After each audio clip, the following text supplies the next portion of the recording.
Assalamualaikum warahmatullahi wabarakatuh. Perkenalkan nama saya Ulfa Novianda dengan NIM 200103. Nah, di sini saya akan menjelaskan tentang sistem development, di mana SDLC tersebut merupakan proses pembuatan dalam sistem serta dan metodologi yang digunakan untuk sistem. Konsep ini juga umumnya merujuk pada sistem teratur. Dan dalam rekayasa perangkat lunak Angset A, konsep SDLC mendasari berbagai jenis metodologi pengembangan perangkat lunak.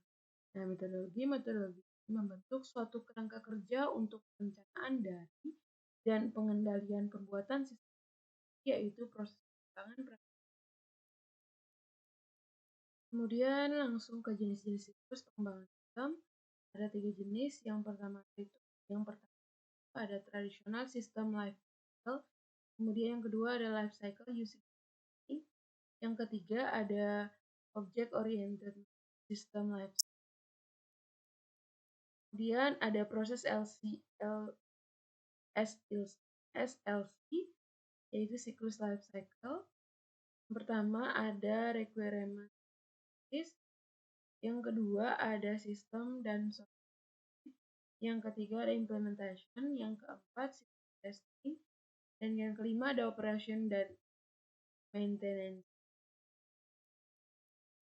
Selanjutnya ada aktivitas utama dalam SLC. Aktivitas yang terdapat dalam SLC yaitu mengatur beberapa part dan menguntungkan di dalam perusahaan. Nah, pada tingkat yang rendah, mewah disebut panitia acara yang dapat mengatur semua life cycle yang ada. Kemudian yang keempat ada siklus pengembangan sistem. Siklus hidup pengembangan sistem adalah suatu metode tradisional yang digunakan untuk membangun, memelihara, dan mengganti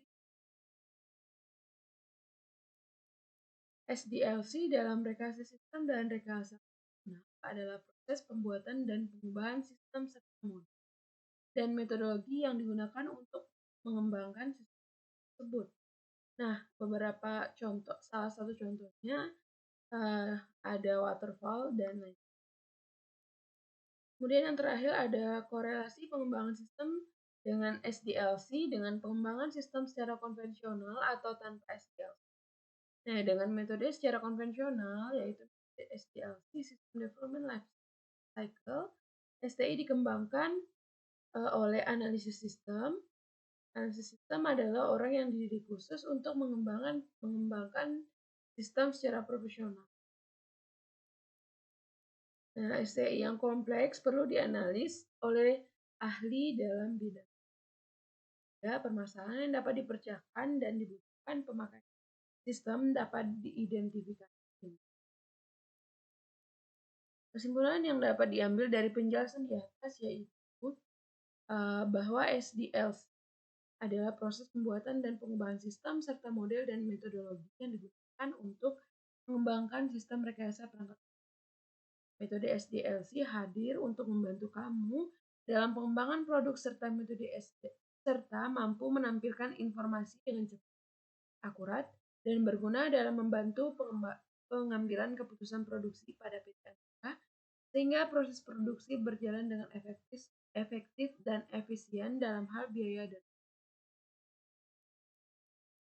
hanya demikian dapat saya sampaikan. Wabillahi taufiq wal hidayah. Wassalamualaikum warahmatullahi wabarakatuh.